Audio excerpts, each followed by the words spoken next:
This video is meant to serve for about a 4 to 5 minute review of adding and subtracting fractions. So let's get to it. So first we're going to start with adding fractions. They're both the same process, but make sure that you're looking to know what the symbol is in the middle. So if we have, let's start with 2/3, and we're going to add that to 1/4.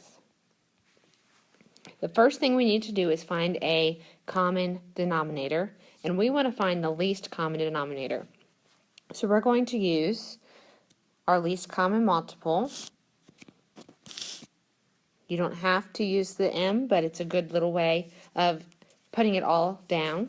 So you skip count 4, 8, 12, 16, 20, 3, 6, 9, 12, 15. Look for one that they have in common, and you should see 12. We then take that denominator and we make a common denominator below. We make two new fractions with 12 as our denominators. We then have to make equivalent fractions, okay, with these numbers. So we have to ask ourselves, what did I multiply 3 by to get 12? 4. So you have to multiply 2 by 4 as well, and you get 8. Same here. What did you multiply 4 by to get 12? 3. And you have to multiply 1 by 3 as well, and you get 3. So I know this is a little bit hard to see, but once you get rid of all this, then you can tell that you just have 8/12 plus 3/12 left, and then you just add, and you get your answer of 11/12. I'm going to do the same problem again, but I'm going to show you a different way of just representing it, and that is going to be vertically, like up and down, just a different way of adding. So we had 2/3 plus 1/4.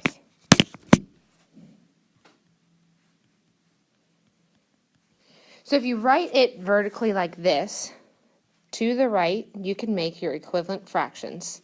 So you already found that your common denominator was 12. And now you want 2/3 is equal or equivalent to what over 12? You're still going to ask yourself the same question of 3 times what equals 12? And you can write times 4 here. And then you must do the same to the top to get 8/12. Here, 4 times 3 equals 12. And you're going to write it there, and then you could add down.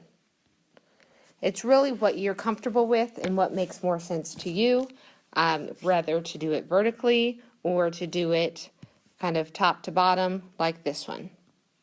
So let's do another example, and if you would like to pause and try your own way, then you can, and I will go through the problem.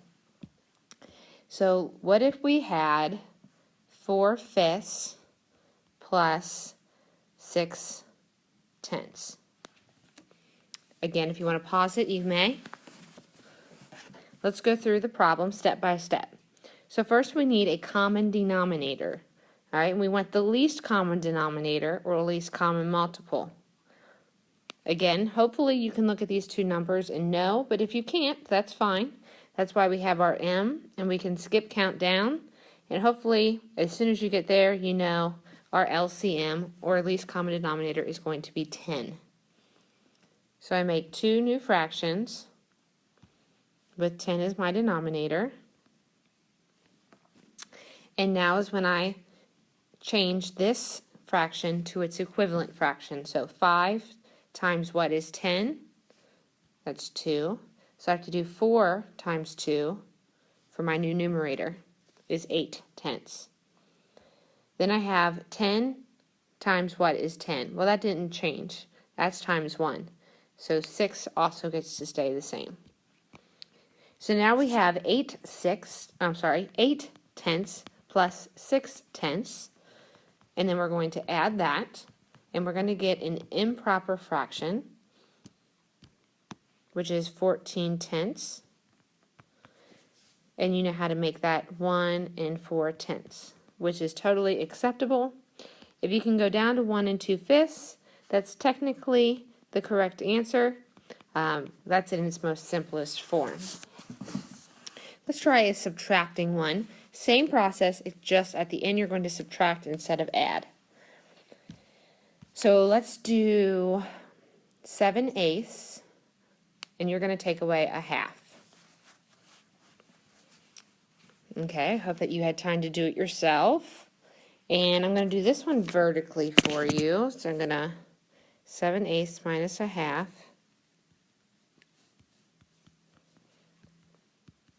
Well, the LCM is going to be 8. 2, 4, 6, 8.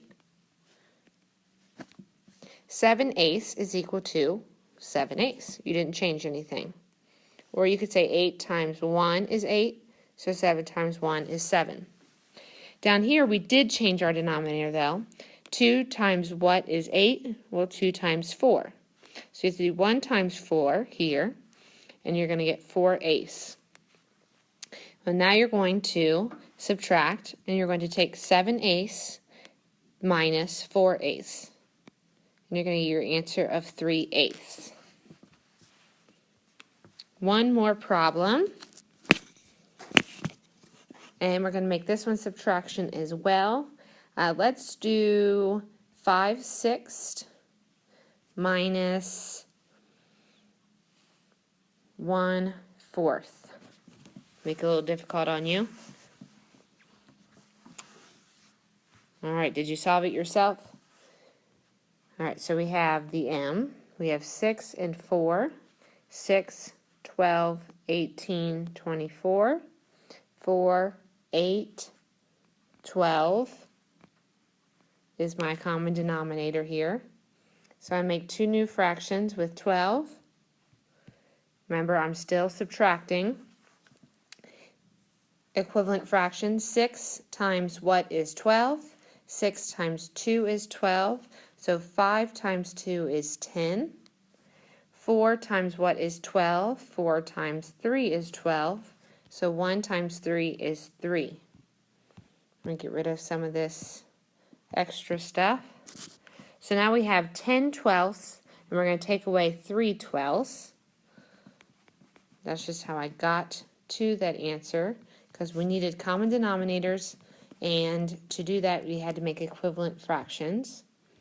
And 10/12 minus 3/12 is going to be 7/12. And that's your answer. Hopefully this video helped with adding and subtracting fractions, and good luck.